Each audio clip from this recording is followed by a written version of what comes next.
Retailing at $5,000, Pivot's new Brunch Ride models are set to offer riders a competitive value with other bikes on the market while still offering the refinement and finish and ride quality that Pivot is known for. So let's get into our review of the Pivot Switchblade Brunch Ride.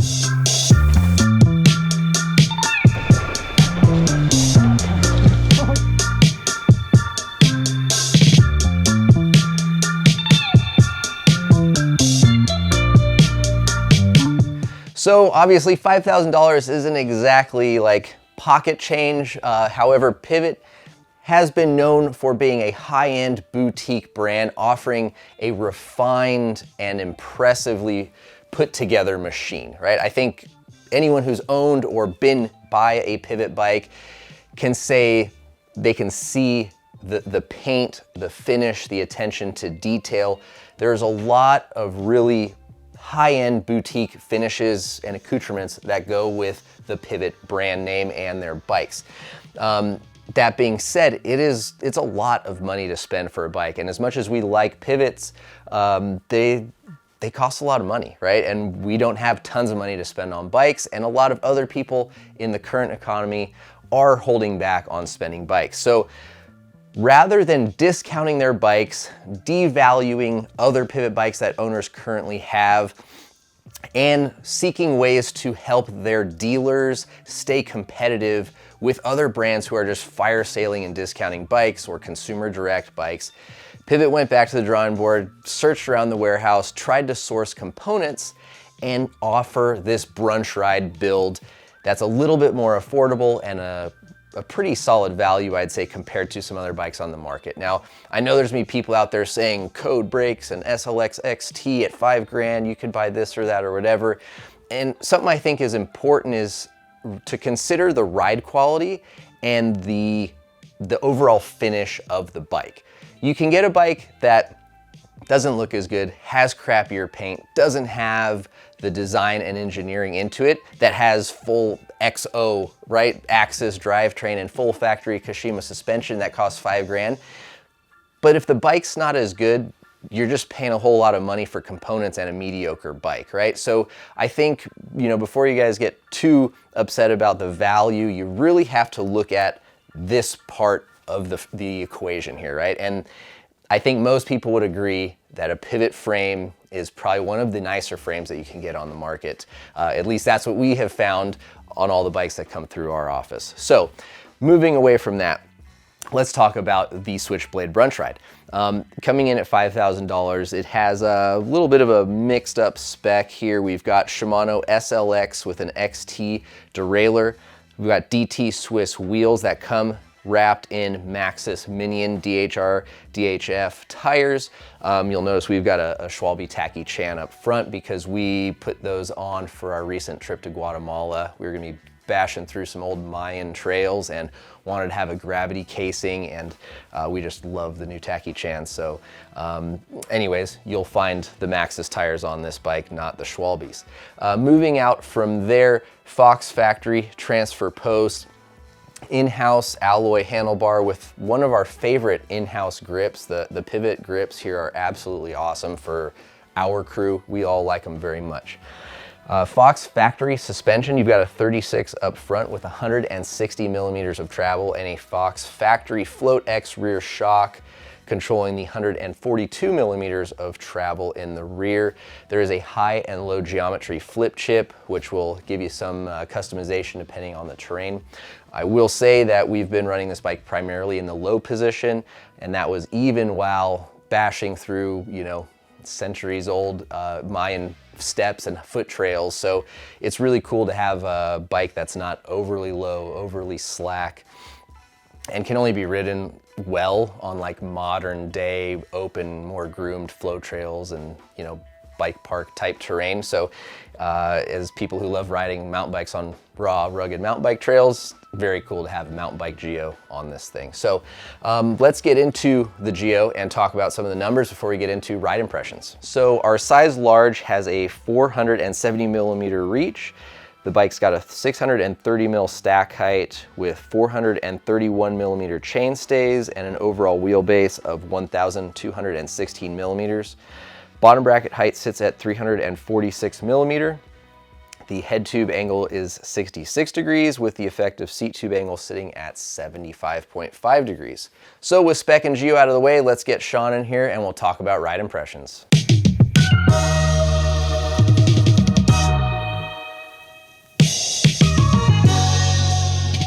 All right, so we've got Sour Patch in here. Sean, I feel like you hear me talking to lots of people and you've probably heard me mention the Switchblade a lot of times, right? Yeah. Like people ask if you could buy your favorite bike or what is your favorite bike. The Switchblade's one I highly recommend. Definitely top 3. Okay. You have never ridden a Switchblade until the brunch ride. Yes. First ride, second ride, after a week in Guatemala, what are your thoughts? Oh, very impressed. Okay. It didn't get overwhelmed much while we were down there. Yeah. Except in the bike park. Yeah. Which rightfully so. Yeah. But it did everything really well. Okay. And it surprised me quite a few times with how well it saved me on a handful of occasions. Yeah. So was there like a moment where you were like, oh, I kind of see why Drew has been talking about this bike so much? Like, did that ever happen? Pretty much the whole time. Okay. All right. Yeah, I mean, there was one line in particular, Max, if you can find that on these, there's like this like weird little Mayan staircase, and Sean decided to find an inside line straight over the top. It was a pretty sweet line, and bike handled it, you handled it, like, took it fine. Just didn't even feel the drop. Yeah. Just absorbed everything. Okay. And obviously, descending is a huge part of it. You don't love climbing. How'd you feel that this bike pedaled and climbed? It did pretty well. Yeah. Like, I mean, the XT stuff was a little wonky a few times, but that could have just been because we were riding in some nasty conditions. Some very deep muck.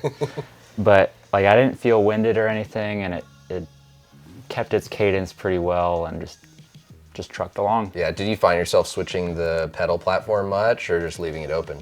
Just left it open. Yeah. Like, I didn't even think about locking it out or anything. Okay. Was there a certain type of trail or like actions that you really felt this bike excelled at, or where you were like, this thing rips right here? I mean, the Mayan stuff I think is where it was better suited, just because a lot of the other trails were very rocky and chunky and just very technical. Right.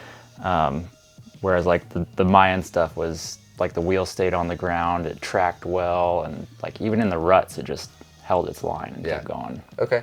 And then how about getting it out onto like some of the jump trails at the bike park? Not like the downhill bike trails.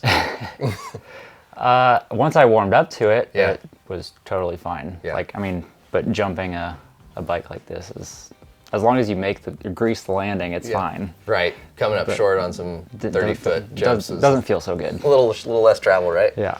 I mean, there's like the one fire road that we ended up going down, which was just absolute bonkers. Okay. Just in terms of tech and rock, like, and rounding a corner at probably 30 miles an hour and seeing a big just rain rut in the middle, I was like, oh God, I'm gonna die. But like, the bike handles rider input so well, and it just hopped onto the like lily pad and then hopped right back off. And it's pretty sweet. Okay. I liked it a lot. And for reference, what was the bike that you were riding and really loving right before this? Well, I really wanted to bring the Spectral CF8 with us, but the Canyon Spectral. Yeah, this showed up last minute, and I was like, well, I guess we're bringing this. Okay. And you were really liking that bike. I was. And then you've obviously spent time on some YTs, right? I'm just talking other bikes in a similar price point. From a just like looking at, standing on, riding, building, where would you say the Pivot sits compared to like YTs and Canyons for the price? I mean, it's a night and day difference. Okay. Like what stood out to you? The frame quality is just, it feels more premium. The paint finish is better. I mean, from a packaging standpoint, I feel like the YTs and the Canyon have a better, like they're shipped better. Right. Just the way they have their direct to consumer stuff. Right. But I mean, but when you were assembling the bikes and putting them together and hands-on, you can tell this is a premium product compared to? Okay. And the Canyon and YTs, obviously, for the same price, have a better better, higher Yeah, spec derailleur or maybe a better spec brake. When you got out onto the trail, did that fade away? Did you not care so much because this rode better? Did those ride better? Like, where did this bike sit? I think this rode better at both of those platforms. Okay. And then the spec performance is, the spec performance is still really good. I mean, you get factory suspension for $5,000. Right.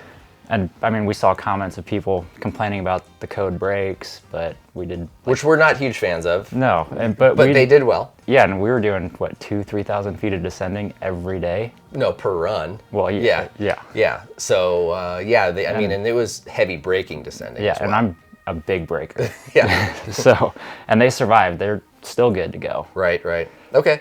And yeah, I think that was, I'm trying to remember exactly what you said, but there was something along the lines of like, for the money.